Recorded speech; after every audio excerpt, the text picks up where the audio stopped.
सारे लोगों की टीम बनाई गई है, वो लोग को मेहनत कर इतना जागवार था मुंबई प्रदेश अध्यक्ष। उनका कहना है कि हम कांग्रेस को 2021 में जो चुनाव आएगा उसमें नगर महापालिका चुनाव में कांग्रेस की सीटें लाएगी। तो क्या लगता है आपको, कितनी मेहनत होगी कांग्रेस के लिए? देखिए, सबसे पहले इस बात को समझिए, कांग्रेस एक समंदर है, इसमें कोई दो राय नहीं है।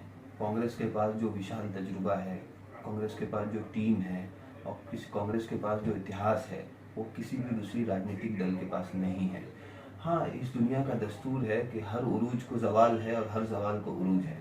तो हो सकता है आप उसको दूसरे लफ्जों में कह सकते हैं कि कांग्रेस के कुछ बुरे दिन चल रहे हैं या कुछ लोग उसको कम हाँक रहे हैं, लेकिन अभी भी जनता में कांग्रेस है।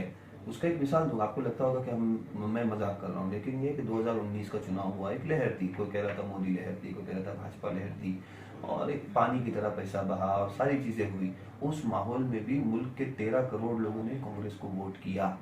मतलब आप सोचें, हमारे मुल्क में जो वोटिंग परसेंटेज है वो 30 से 35 करोड़ वोट पड़ते हैं, उसमें से 13 करोड़ लोगों ने कांग्रेस पे विश्वास जताया। यानी अभी भी कांग्रेस के लोग फेवर में हैं। पिछले 3-4 साल का चुनाव अगर आप देख लें, हम पंजाब जीते, हम राजस्थान जीते, हम छत्तीसगढ़ जीते, हम मध्य प्रदेश जीते, चाहे फिर भाजपा ने वहाँ धोखा देकर सरकार पलट दी हो, फिर उसके बाद हम कर्नाटका जीते, हम पौंडीचेरी जीते, बिहार हम महागठबंधन से जीते थे। तो ये मतलब ये कहीं ना कहीं उदाहरण है कि कांग्रेस अभी भी भारत के कई बड़ी स्टेट में जिंदा है। महाविकास आघाड़ी पंजाब महाराष्ट्र में बनी, महाराष्ट्र में हाँ आप ही थे, आपके मीडिया के मतलब जो मित्र थे जो कहा करते थे कांग्रेस 15-20 सीट से ज्यादा नहीं लाएगी, लेकिन इसी कांग्रेस ने यहाँ पर 44 सीट लाई। 44 सीट न सिर्फ लाई बल्कि महाविकास आघाड़ी अपनी सरकार भी साथ में बनाई।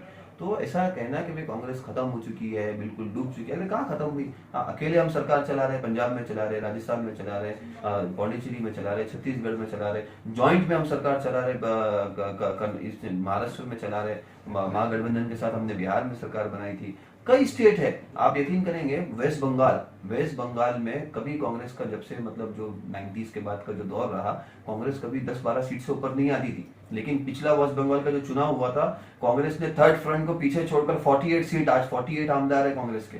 थर्ड फ्रंट जिसका चीफ मिनिस्टर वेस्ट बंगाल पर रहा 25 साल तक, ज्योति बासु, और वो थर्ड फ्रंट की 22-23 सीट है, लेकिन कांग्रेस की 48 है। तो ऐसा नहीं है कि वो मीडिया का दिखाने का नजरिया है कि नहीं कांग्रेस हार रही है, कांग्रेस खत्म हो रही है, ये हो रही है, ऐसा नहीं है। कांग्रेस की अभी भी जनता के अंदर पकड़ है, ताकत है। हाँ, कुछ चीजें बिखर गई है, उसको एक जगह जमा करने की जरूरत है, और कांग्रेस आला कमान की तरफ से उसकी मुसलसल कोशिश की जा रही है, मेहनत की जा रही है, और हमें यकीन है कि इंशाल्लाह बहुत जल्द हम वापसी करेंगे और मजबूती के साथ वापसी करेंगे। आज देश में, पूरे देश के किसान परेशान है, और वहीं लोगों को किसानी सरकार उनके ऊपर कोई भी हालत से निकलने की तो सोच लीजिए। देखिए, किसानों का विषय जो है ये बहुत गंभीर विषय है। ठीक है, किसानों का मैं तो ये कहना चाहूँगा कि मोदी सरकार जो अपने आप को कहीं ना कहीं मतलब उनकी जो सत्ता में आने से पहले एक वीडियो चलता था ना, बहुत हुआ किसानों पर अत्याचार, अब की बार मोदी सरकार, ये किसानों पर अत्याचार नहीं है।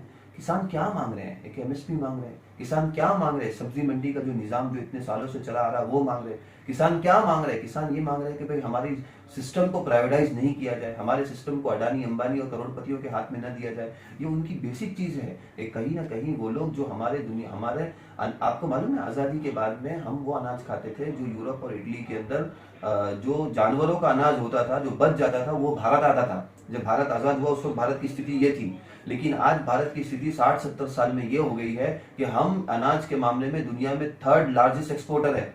ये किसानों ने कर दिखाया, लेकिन आप फिर उन्हीं के साथ में नाइंसाफी कर रहे हैं। हाँ, एमएसपी मिनिमम सपोर्ट प्राइस ये किसान का जन्म बोलते ना अधिकार है।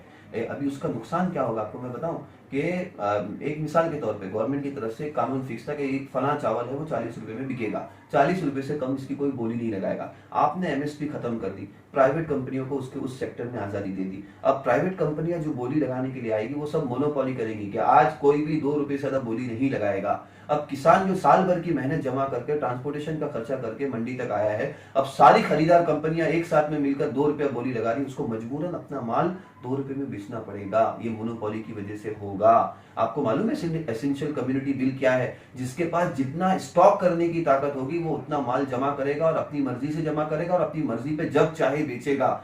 स्टॉक करना अभी गैर कानूनी नहीं रहा, काला बाजारी जिसको हम कहते हैं ना, ये एसेंशियल कम्युनिटी बिल ने उसको खत्म कर दिया। आपकी जो बेसिक चीजें जो है दाल, आटा, रोटी, नमक, ये सब चीजें आपकी अनिवार्य चीजों की लिस्ट में से हटा दी गई। इसकी आप दिल खोलकर काला बाजारी कर सकते हो, ऐसा काला कानून मोदी सरकार ने बनाया।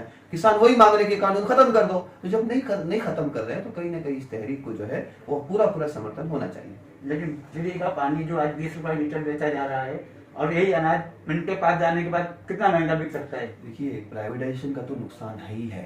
प्राइवेटाइजेशन, मैं आपको बताऊं, मैं रत्नागिरी से आता हूँ, हमारे कोकण से आता हूँ। बम्बई से कोकण ट्रेन में जाते थे तो 200 रुपया 250 रुपया टिकट होती थी, ठीक है। एक दौर में भी 200 ट्रेन की टिकट की बात कर रहा हूँ। आज वही ट्रेन 1400-1500 रुपए में जा रही है। आप तेजस एक्सप्रेस में चले जाएं, सुबह 6 बजे छुट्टी है, 1400-1500 रुपए की टिकट हो गई। ये प्राइवेटाइजेशन का नुकसान। ये भाजपा वाले जो कहते हैं ना, कहते हैं कांग्रेस ने 50 साल में क्या किया। अरे जो कुछ तुम बेच रहे हो, एयर इंडिया तुमने बेच दी, रेलवे तुमने बेच दी, इंडियन ऑयल तुम बेच रहे हो, ओएनजीसी तुम बेच रहे हो, ये जो सब चीजें तुम बेच रहे हो, ये सब कांग्रेस के दौर में तो आई है, ये तुमने थोड़ी बनाई थी। तो जो तुम जो कहते हो ना कि कांग्रेस ने 70 साल में कुछ नहीं किया, तो जो तुम बेच रहे हो वो किसने बनाया? कांग्रेस ने बनाई हुई चीजें। और सब मतलब आप तस्वीर करें कि जो बेसिक चीजें जो जिसका एक आम इंसान की जिंदगी से डायरेक्ट ताल्लुक है, वो आप बेच रहे हैं। आप यकीन करें, बीएसटी जब पूरे मुंबई में थी, उस वक्त बिल की क्या कीमत आती थी। आज जब सबब में चले जाए, वेस्टर्न में चले जाए, जहां अडानी अंबानी की बिजली है और जहां बीएसटी है, वहां कितना फर्क है। अब थोड़े दिन में बीएसटी भी बेच देंगे, बीएसटी भी प्राइवेटाइज कर देंगे, ये बोलकर करेंगे कि मुनाफा नहीं मिल रहा है। और जिसको मुनाफा नहीं मिल रहा है बोलकर ये प्राइवेट कंपनी को बेचेंगे, वही कंपनी इसी बीएसटी से मुनाफा कमा के दिखाएगी।